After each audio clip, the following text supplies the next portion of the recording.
ചേട്ടിക്ക് എന്താ മാങ്ങ തിന്നുന്നേ? വിശേഷം വല്ലതും ഉണ്ടോ?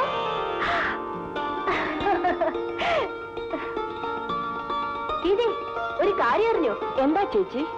നമ്മുടെ വീട്ടിൽ ഒരു കൊച്ചുണ്ടാകാൻ പോകുന്നു. നേരോ? ആ കതിരിന്റെ പരുവം കണ്ടിട്ട് വിളവ് വളരെ കേമമായിരിക്കും അമ്മയാകാൻ പോകുന്നു. ഈശ്വര, ഒരു കൊച്ചു കാല് കാണാനുള്ള എന്റെ പ്രാർത്ഥന ഫലിച്ചു. വലിയ കാലത്തിൽ വെള്ളം അടുത്ത് വെച്ചുകൊണ്ടിരുന്നിട്ട് എന്തായി? എന്റെ മോളെന്താ മലടി? കുറുപ്പേ, നമ്മുടെ ജോലിക്കാർക്ക് എന്തെങ്കിലും കൊടുക്കണം. ഇന്ന് തന്നെ കൊടുക്കണം. അല്ല, ഇപ്പൊ തന്നെ ഉള്ള ഏർപ്പാടിയാ. ഇതിക്കുള്ളൊരു സന്തോഷം ഈ കുടുംബത്തിന് വരാനാണ്. കാർത്തിയാനി, വിശേഷം അറിഞ്ഞോ? എന്താ കുഞ്ഞ്? രാധിക ചേച്ചി അമ്മയാവാൻ പോകുന്നു. ആ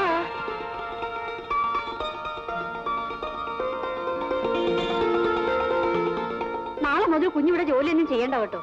അതിനിവിടെ ജോലിക്കാരില്ലേ? ആഹാരം നല്ലപോലെ കഴിക്കണം. ചിലപ്പോൾ വേണ്ടെന്ന് തോന്നും, ഛർദിച്ചെന്നും വരും. കുഞ്ഞതൊന്നും കാര്യമാക്കണം. ഓഹോ, ഇതാണോ കാര്യം? എടി ഗീത, നീ ആള് കൊള്ളാലോടി. കാള പെറ്റൂന്ന് കേട്ട ഉടനെ നീ കയറെടുത്തു അല്ലേ? ഈ ഉപദേശമൊന്നും എനിക്കല്ല തരേണ്ടത്. അല്ലേ, ഈ കുഞ്ഞെന്തോ നീ പറഞ്ഞു വെച്ച് പോയത്? ആ, എനിക്കറിയാമെന്നല്ല. ഇതാണ് ഈ വീട്ടിലെ ഗർഭിണി. നിങ്ങൾക്ക് പറയാനുള്ളതെല്ലാം ഇങ്ങോട്ട് പറയാം. ഈ കൊച്ചിനാണോ ഗർഭം? പെണ്ണുങ്ങൾക്കെല്ലാം ഓരോ കൈലിമുണ്ട്, ഓരോ തോർത്തൂടെ ഇരുന്നോട്ടെ കുറുപ്പേ. എന്നാ കൈലിമുണ്ട് തോർത്തു. പിള്ളേർക്കെല്ലാം ഒരു പലഹാരപ്പൊതി. എടാ, ഒരാളുടെ പോലും വിട്ടുപോരുത്. ഇല്ലേ? എന്നപ്പോ മതി. അപ്പൊ കുറുപ്പേ, നമുക്ക് കൂടെ ആഘോഷമൊന്നും വേണ്ടേ? നമുക്കിവിടെ ഒരു പാൽപ്രസവം ചെയ്യണം. ഒരു അബദ്ധം പറ്റിപ്പോയി. അബദ്ധമോ? എന്താ മോളെ? രാധിക കുഞ്ഞിനല്ല, ജയമ്മയ്ക്കാണ് വിശേഷം. വലിയ ചതിയായിപ്പോയല്ലോ അങ്ങന്നേ. ആ അബദ്ധം പറ്റി പോലും അധിക പ്രസംഗം. ഇവിടെ കൈലിയും വേണ്ട, കുറിയാനും വേണ്ട, പലാവും വേണ്ട. ആ കുട്ടപ്പനെ തിരിച്ചു വിളിച്ചു. ആ കാശിനെ വിളിക്കാൻ പറ. എന്തോ ഇയാളെ തിരിച്ചു വിളിക്കുന്നത്? ഈ പെണ്ണ് മണ്ണത്തിന് പറഞ്ഞ ആളുകളെ പറ്റിച്ചെന്നേ. എന്താ പറഞ്ഞു? രാജയെ കുഞ്ഞ് നല്ല ഗർഭം. പിന്നെ ആർക്കാണോ? ആർക്ക് ഗർഭം വേണമെന്ന് ആ പ്രഭാരമുള്ള സാർ ആഗ്രഹിച്ചത്? സാറിന് ഗർഭമൊന്നും ഉണ്ടാകത്തില്ല, സാറിന് മോക്കാണ്. അപ്പൊ എന്റെ മകള് തന്നെ ജയിച്ചോന്ന് പറ കേട്ടോ. രാധാകൃഷ്ണ, നിന്റെ ഓച്ചൻ കാര്യസം പറഞ്ഞത് കേട്ടോ. നിന്റെ ഭാര്യ ഗർഭിണി ആയാലും ആർക്കും ഒന്നും കൊടുക്കേണ്ടതില്ലെന്ന്. ഞാൻ കുട്ടപ്പനെ കൂടെ മടക്കി വിളിച്ചിട്ടേ അവന്റെ കയ്യിലുള്ള കാശ് മേടിക്കും. നമുക്കിന്നൊന്ന് ആഘോഷിക്കണം. പപ്പു കുറുപ്പേ, നമ്മൾ നിശ്ചയിച്ചതുപോലെ തന്നെ എല്ലാം നടക്കട്ടെ. ഈ കുടുംബത്തിൽ ഒരു പുതിയ സന്തതി ഉണ്ടാകാൻ പോകുന്നു. രാധിക പ്രസവിക്കുന്ന കുട്ടിക്കും ജയമ്മ പ്രസവിക്കുന്ന കുട്ടിക്കും ഞാൻ തന്നെയാണ് അപ്പൂപ്പൻ. എല്ലാം നല്ലതിനാണെന്ന് വിചാരിക്കും. ഇവിടെ ഗോപിസാറോ? ഇവിടെ കാള എടുക്കാൻ വരുന്നവരൊക്കെ ഗോപിസാറിനെ ഉള്ളതാണ്. നിനക്ക് ഇവിടെ വാലിക്കാരന്റെ സാധനം പോലും ഇല്ലടാ. കാള വാങ്ങിക്കാൻ ഗോപിസാറാണോ? നിന്നോട് ആരാ പറഞ്ഞു? ഞാൻ പറഞ്ഞു കേട്ടതാ. എന്നാ കേട്ടോ, ഗോപി ഇവിടുത്തെ സംബന്ധക്കാരനാ. ഞാൻ ആ രാജേന്ദ്ര പണിക്കരുടെ മകൻ. അങ്ങനെ ചൊണയായിട്ട് പറ, ഇല്ലെങ്കിൽ എന്റെ മോള് നിന്നെ ഇട്ടു അവളുടെ പോക്കിന് പോകും. ആട്ടെ, ഈ കാളയ്ക്ക് എന്ത് വേണം? ഇവിടത്തേക്ക് ആയതുകൊണ്ട് 800 രൂപയ്ക്ക് തരാം. 800. ഒരു കാര്യം ചെയ്യേ, ആ തൊഴുത്തിലോട്ട് കയറ്റി കെട്ടിച്ചു പോക്കോ. നാളെ രാവിലെ ഒന്ന് പണം വാങ്ങിച്ചു. അമ്മാരിപ്പനും മരുമനും കൂടെ കച്ചവടം നടത്തിയത് ഇതിനെ ഞാൻ വാങ്ങിച്ചു. അയാളെ അല്ലെന്ന് അയാളെ കൊണ്ടുവന്ന കാളെ ഞാൻ വാങ്ങിച്ചു. കാലത്ത് വരുമ്പോ 800 രൂപ ആയി കൊടുത്തേക്കണം. അയ്യോ, ഈ കാള നോക്കുന്നില്ല. ഈ ചുഴിക്കുറ്റുള്ള കാളയാ. ഇത് നമ്മുടെ എരിവപ്പുറമ്പിൽ ആഘോഷ കാളയല്ലയോ? കണ്ടോ, ഇവൻ കയർ ഊരിപ്പോയി കഴിഞ്ഞ കൊല്ലം 4 പേരെ കുത്തിക്കൊന്നവനാ. അപ്പൊ അവൻ നമ്മുടെ വർഗമാണല്ലോ. അതുകൊണ്ടാ ഞാൻ മേടിക്കണ്ടെന്ന് പറഞ്ഞത്. ഒരു മുതലാളി നമ്മുടെ കൈവശമുള്ളപ്പം ഇനി ഒരു കാളെ കൂടെ വേണോ? കുറുപ്പേ, തന്റെ 2 മുന വെച്ചുള്ള സംസാര രീതി ഉണ്ടല്ലോ. കുറുപ്പേ, താൻ അധികം ഭരിക്കണ്ട. കാളയ്ക്ക് ഞാനാ വില പറഞ്ഞത്, വാക്കുമാറ്റം സാധ്യമല്ല. കുഞ്ഞെന്ത് പറഞ്ഞാലും ശരി, ഈ കാളെ ഈ തൊഴുത്ത് കിടാൻ ഞാൻ സമ്മതിക്കുന്നു. കുറുപ്പേ, ഞാൻ വാക്ക് കൊടുത്താണെങ്കിൽ ഞാൻ വാങ്ങിക്കുക തന്നെ ചെയ്യും. ഏതാ കുറുപ്പേട്ട ഈ കാള? അയ്യോ, നമ്മുടെ എരുവപ്പുറമ്പിലെ കൊലയാളി. അതിന് 800 രൂപ വീട്ടിലേക്ക് വാങ്ങിക്കണമെന്ന് പറഞ്ഞ് കുഞ്ഞ് ഒരേ പിടിവാശി നിൽക്കുക. എന്റെ വീട്ടിലേക്ക് ഒരു കാളയെ വാങ്ങാൻ എനിക്കൊരു പട്ടിയുടെ അനുവാദം ആവശ്യമില്ല. അത് നേരാ. കുഞ്ഞിന് അനുവാദം കൂടാതെ ഒരു പശുക്കിടാവിനെങ്കിലും തന്ന ഒരു പട്ടി ഇവിടെ ഉള്ളപ്പം വേറെ പട്ടിയുടെ അനുവാദം ചോദിക്കണോ? കുറുപ്പിയേട്ടൻ ആവശ്യമില്ലാത്ത കാര്യങ്ങൾ എന്തിനാണ് ഇടപെടുന്നത്? കാളെ വാങ്ങിച്ച് പണം കൊടുത്തേക്കൂ. ഇങ്ങനെ പടിപടിയായിട്ട് മുമ്പോട്ട് പോയാൽ നമ്മൾ എത്തേണ്ട സ്ഥാനത്ത്. മോള് പതുക്കിയിരുന്നായിരുന്നു. അമ്മ പോയി ജോലി നോക്കും.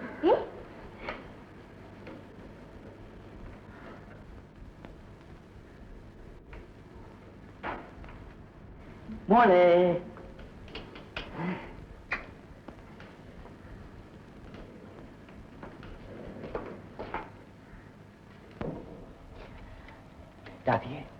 അല്ല, പാടത്തേക്ക് ഇതുവരെ പോയില്ല. നല്ല ചോദ്യം. തരാനുള്ള തരാതെ പോകാൻ പറ്റുമോ? അയ്യോ, ഗീത അപ്പുറത്തുണ്ട്. അവൾ ഇങ്ങോട്ടൊന്നും വരില്ലെന്നേ.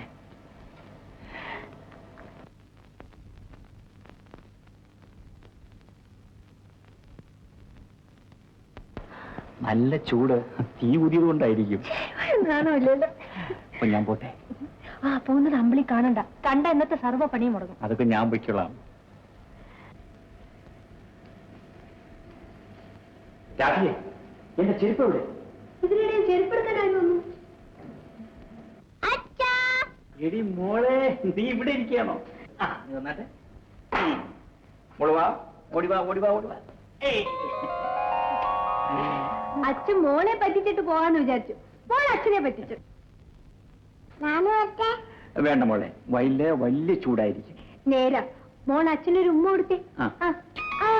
മോളെ, അപ്പൂപ്പനൊരു ഉമ്മ. അത്രയ്ക്കായോ? ശ്രീകരൻ അതെങ്ങനെ വേണ്ടാത്തെല്ലാം പഠിപ്പിച്ചു വെച്ചിരിക്കല്ലേ മൂശേട്ടാ? എന്തിനാ കുഞ്ഞിനെ ഇങ്ങനെ സഹായിക്കുന്നത്? അതിന് തിരിച്ചറിവുണ്ടോ? എന്തൊരു സ്നേഹം. ആ വേലയൊക്കെ മനസ്സിലിരിക്കട്ടെ. കൊച്ചിനെ പുന്നാരിച്ച് വശത്താക്കി സ്വത്തുക്കൾ അടിച്ചെടുക്കാനുള്ള പ്ലാനല്ലേ? സ്വത്ത് സ്വത്ത് സ്വത്ത്. 24 മണിക്കൂർ നിങ്ങൾക്ക് ഈ ഒറ്റ വിചാരമേ ഉള്ളൂ? അല്ല, പിന്നെ ഞാൻ കാശിക്ക് പോണതിനെ പറ്റി വിചാരിക്കാം. രാധികെ, കാര്യം പറഞ്ഞാൽ മനസ്സിലാകാത്തവരോട് സംസാരിക്കരുതെന്ന് നിന്നോട് ഞാൻ പലതവണ പറഞ്ഞിട്ടില്ലേ? അപ്പൊ ഞാൻ മകന് വെട്ടാനെന്നല്ലേ പറഞ്ഞതിന്റെ അർത്ഥം? ഒരു കാര്യം ഞാൻ പറഞ്ഞേക്കാം, കടത്തി വെട്ടരുത്. ഞാൻ ആള് മഹാജീത്തയാ. എന്താ ഇത്? ഏത് നേരത്തെ ഈ വീട്ടിൽ അലസന്റെ കേൾക്കാനുള്ളല്ലോ. ആ, നീ ഊരി വെട്ടി നടന്നോ? തിരിച്ചു വരുമ്പോഴേ ആട് കിട നേരത്ത് പൂട പോലും കാണത്തില്ല. അച്ഛൻ എന്തൊക്കെയാ പറയുന്നത്? ഇതൊക്കെ പറയുന്നു. സൂക്ഷിച്ച് നടന്നില്ലെങ്കിൽ നിങ്ങൾക്ക് നിങ്ങളുടെ സ്വത്തും പോവും, കൊച്ചും പോവും. ഞാൻ പറഞ്ഞ മനസ്സിലായില്ലായിരിക്കും, കാണിച്ചു തരാം. മോളെ, മോളുടെ അച്ഛന്റെ പേരെന്താ?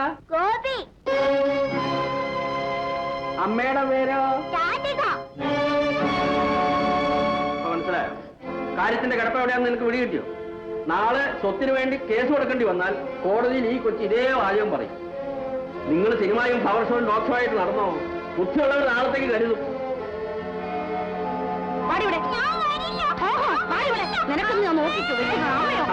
അങ്ങനെ ചെയ്യേണ്ട സമയത്ത് ചെയ്യേ.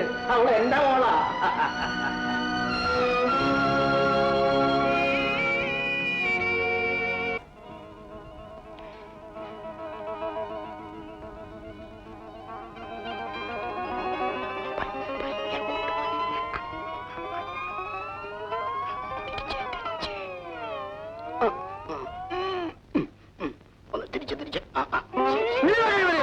പട്ടാപ്പകൽ നെല്ല് മോഷണോ? ഇട്ടിച്ച് നിന്റെ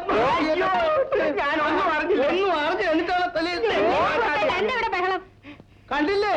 ആങ്ങളുടെ അമ്മായിയപ്പന്റെ വിശ്വരൂപം. പട്ടാപ്പകൽ നെല്ല് മോഷണം. കുറിപ്പേട്ട ഇതിൽ ഇടപെടണ്ട. താൻ നെല്ല് കൊണ്ട് പോണം. ഓ, അമ്മാവനിങ്ങ് വരണം. നിനക്കെന്തോ ജോലി? എനിക്ക് ഫിലിം റെപ്രസെന്റേറ്റീവ് ജോലിയായിരുന്നു. ഓഹോ, അപ്പൊ ഫിലിം പറ്റി ഒന്ന് നല്ല പരിചയം ഉണ്ടായിരിക്കും. അതല്ല പിള്ളേച്ച, എനിക്ക് കുറച്ച് കാശ് തരാനുണ്ട്. ആ കാശ് തരാൻ വേണ്ടി ഇവിടെ വിളിച്ചോണ്ട് വന്നതാ. ദിവസം ഓരോ ചാക്ക് നെല്ല് എന്റെ തലയെ പിടിച്ചു തരും. ഞാനത് കിട്ടുന്ന വിലക്ക് കൊണ്ടുപോയി വിൽക്കും. പോയിക്കോ. അയ്യോ, ഇതാ, അമ്മാവിന് പണം വേണമെങ്കിൽ എന്നോടൊരു വാക്ക് പറഞ്ഞാ പോരായിരുന്നു. ഈ വിവരം മറ്റുള്ളവരറിഞ്ഞാൽ ജയിക്കല്ലേ അതിന്റെ മാനക്കേട്? വളരെ സന്തോഷം. എന്തിനായി പണം? ഞങ്ങൾ ഇവിടുന്ന് മാറി തന്നെങ്കിൽ ആ വിവരം പറഞ്ഞാൽ പോരെ. അതിന് കൈക്കൂലി തരണമെന്നുണ്ടോ? കൈക്കൂലിയേ. കൈക്കൂലി ആർക്ക്? നമ്മളിവിടുന്ന് മാറിക്കൊടുക്കുന്നത്. നമ്മളെ കൊണ്ട് ഇവിടെ ശല്യം സഹിക്കുകയാണെന്ന്. വേണമെങ്കിൽ വീട്ടുപാട വരെ അവള് കൊടുത്തോളാമെന്ന്. എന്റെ ഗുരുവായൂരപ്പ. എന്തിനാ ഗുരുവായൂരപ്പനെയൊക്കെ വിളിക്കുന്നത്? നടന്ന കാര്യം അതുപോലെ പറഞ്ഞാൽ മതിയല്ലോ. തന്നെ ആരും വിളിച്ചില്ല. ഞാൻ കള്ളനാന്ന് വരെ ഇയാൾ പറഞ്ഞ് പ്രചരിപ്പിക്കും. ഈ രൂപ ഞാൻ മോഷ്ടിച്ചാന്ന് വരെ ഇയാൾ പറഞ്ഞ് സമർത്ഥിക്കും. അത്ര തന്ത്രജ്ഞനാ ഇയാള്. ഇത് തന്ത്രവും മന്ത്രവും മാജിക്കും ഒന്നുമല്ല. എന്താ ഇത്? മുതുകത്ത് നെല്ലി ഉമ്മി പട്ടാപ്പകര് റെപ്രസെന്റേറ്റീവ് കയ്യിലോട്ട് മോട്ടിച്ച് കൊടുത്തപ്പം അതിൽ നിന്ന് തൊഴിൽ വീണതാ. നട്ടുച്ചയ്ക്ക് ഞാൻ ആ 10-ാം പുറത്തുനിന്ന് കിടന്ന് ഉറങ്ങി. അവിടുന്ന് പറ്റിപ്പിടിച്ച നെല്ലായത്. എന്റെ ശ്രീഭൂതനാഥ. ഭൂതനാഥ പ്രാണനാഥ വിളിക്കുന്നേ. എടോ ആളാച്ചി, തലപ്പ് നെല്ലാച്ചി. കുറുപ്പേ, ഫോണോപ്പുറത്ത് താൻ കൂടുതലൊന്നും സംസാരിക്കണ്ട. എടീ, നിന്റെ ഭരണം കുറെ കൂടുന്നുണ്ട്. നീയോ അച്ഛനും കൂടെ എന്നെ ഒരു ഒടിഞ്ഞ കലപ്പയായിട്ട് എരുത്തിലിന്റെ തിന്നെ തള്ളിയിരിക്കുക. എനിക്ക് എന്ത് ചെയ്യാൻ കഴിയുമെന്ന് ഞാനൊന്ന് നോക്കട്ടെ.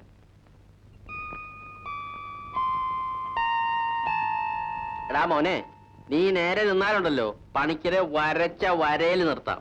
ആ വക്കീൽ നോട്ടീസ് അങ്ങോട്ട് അയപ്പിച്ചാലുണ്ടല്ലോ വള്ളിച്ചൂരിൽ പോലെ വളയും. എന്റെ കയ്യിൽ നിന്ന് വായിക്കണ്ട. മര്യാദയ്ക്ക് ഊണ് കഴിച്ചു.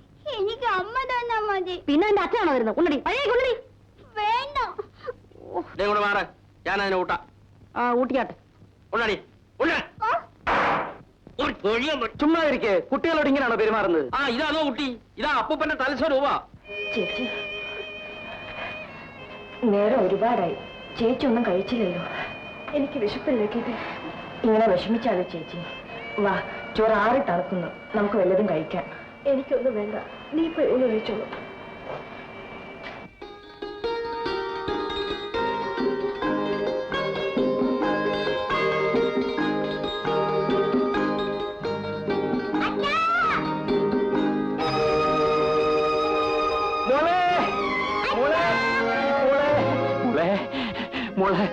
മോളെങ്ങനെ വന്നു? ആരും കാണാതെ ഓടി വന്നു. പൊന്നു മോളെ, മോളെ നമുക്ക് വീട്ടിൽ പോകാമോ?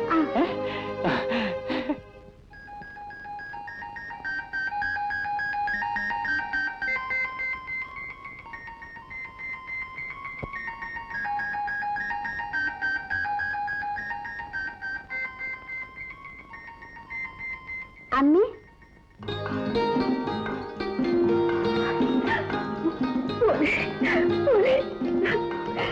എന്റെ പൊന്നു പോലെ മൂന്നാം വീട്ടിലേക്ക് പോയി കളിക്കുന്നു.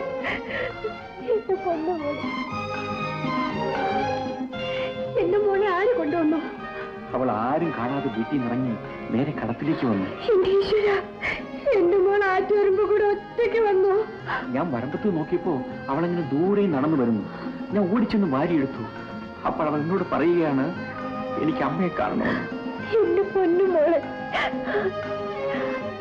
മോന് വല്ലത് കഴിച്ചോ? ഇല്ല. അതെന്താ? അമ്മ ചോറ് തന്നെ അമ്മജി. എന്റെ മോളെ, രാത്രി നീ മോക്ക് ചോറ് കൊടുക്കും, ഞാൻ പാടത്ത് പോയിട്ട് വരാം. കുഞ്ഞിവിടെ വന്നിട്ടുണ്ടെന്ന് അവരെ ഒന്ന് അറിയിച്ചിക്കണേ. ശരി, അവര് കിടന്ന് വെപ്രാടപ്പെടും. മോളെ, അച്ഛൻ വരട്ടെ? മോളിനി അമ്മയെ വിട്ടേച്ച് പോവും? ഇല്ല. മോൾക്ക് അമ്മയ്ക്കും കൂടെ ചോറുണ്ട. അമ്മ മോൾക്ക് ചോറ് തരട്ടെ? ആ, നീ എന്റെ കുഞ്ഞിന് കൈമാറ്റം കൊടുക്കുന്നു. ശരി, നീ ആരും കാണാതെ വന്നല്ലേ? നിന്നെ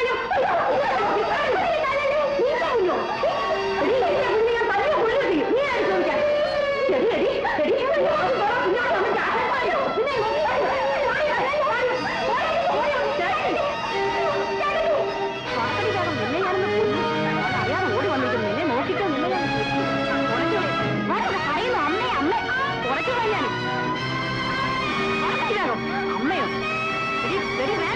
വീട്ടിൽ കേട്ടോ, നിന്നെ ഞാൻ കാണിച്ചു തരാം. അമ്മേ, അമ്മേ.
ഇന്നലെ രാത്രിയാണ് ഞങ്ങൾ ഈ വിവരം അറിഞ്ഞത്. ആരെയും അറിയിക്കാതെ അവൾ പോയതും എന്നെ പോലും അറിയിക്കാതെ.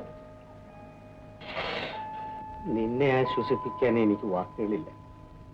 എല്ലാം വിധിയാണെന്നോർത്ത് സമാധാനിക്കും. എന്റെ മനസ്സ് മരവിച്ചു പോയി. എനിക്കിനി ഒരേ ഒരാഗ്രഹമേ ഉള്ളൂ, എത്രയും ക്ഷണത്തിൽ എന്റെ മകളുടെ അടുത്തെത്തണമെന്ന്. മോളെ, രാധികയുടെ കല്യാണ ദിവസം ഈ ഗോപിയോട് പറഞ്ഞത് ഓർമ്മയുള്ളൂ. ആദ്യമായി ഞാൻ നിങ്ങളെ കണ്ടപ്പോൾ നിങ്ങൾ വെള്ളിക്കപ്പ് സമ്മാനം വാങ്ങിച്ചു. രണ്ടാമത് എന്റെ കയ്യിൽ നിന്നും കല്യാണ സമ്മാനം വാങ്ങിച്ചു. ഇനി കാണുമ്പോൾ എന്താണാവോ വാങ്ങാൻ പോകുന്നത്. അതാ എല്ലാം കളഞ്ഞു കുളിച്ച് കണ്ണീര് കൈയുമായി അപ്പുറത്തിരിക്കും. ആ ദുഃഖമാണ് എനിക്ക് കാണാൻ വയ്യാത്തത്.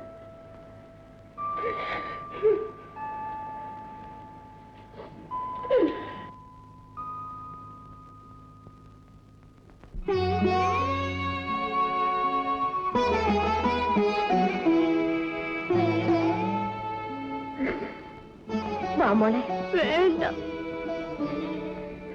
എന്താ പറയേണ്ടതെന്ന് എനിക്കറിഞ്ഞു. വിവരം അറിഞ്ഞപ്പോൾ വരാതിരിക്കാൻ കഴിഞ്ഞില്ല. വന്നു, അത്രമാത്രം. എല്ലാം തീർത്തു. ഈ കുട്ടി അവളുടെ ജീവനായിരുന്നു. ഇതിനെ രക്ഷിക്കാൻ വേണ്ടിയാണ് അവൾ മരിച്ചത്. എല്ലാം ഞങ്ങൾ അറിഞ്ഞു. ഇവൾക്ക് വേണ്ടി മാത്രമാണ് ഇനി ഞാൻ ജീവിക്കുന്നത്. ഇങ്ങനെയുള്ള സമയങ്ങളിൽ നിങ്ങൾ വൈരാഗ്യമൊന്നും കാണിക്കരുത്. നിങ്ങൾ അവിടെ പോയി വേണ്ടതൊക്കെ ചെയ്യണം. വേണ്ടതൊക്കെ ചെയ്തല്ലോ. ശവദാഹത്തിന് ഞാനും രാധേട്ടനും പോയിരുന്നു. അതുകൊണ്ട് മാത്രമായില്ല, പണിക്കർ അദ്ദേഹത്തിന് സർവസ്വവും രാധികയായിരുന്നു. അവൾ പോയതോടെ അയാൾ ആകെ തകർന്നു. ഗോപിക്കാണെങ്കിൽ ചിറകറ്റുപോയ ദുഃഖവും. എടോ, ഞങ്ങളുടെ കാര്യം നോക്കാൻ ഞങ്ങൾക്കറിയാം. ഞങ്ങൾ കേസ് കൊടുക്കാതിരിക്കാൻ പണിക്കരെടുത്ത് ഒരു അടവല്ലേടോ? താങ്കളുടെ ദൂരല്ലേടോ? ഞാൻ നിന്നോട് ചോദിക്കുന്നു, നിന്റെ ഭാര്യയും അമ്മായി അച്ഛനും മറുപടി പറയുന്നു. നിന്റെ നാളോടെ പോയി. നീ രാജേന്ദ്രൻ പണിക്കരുടെ മകനായി ജനിച്ചല്ലടാ നാണം കെട്ടവനെ. ആ ഇറങ്ങാൻ തന്നെയാ വന്നത്.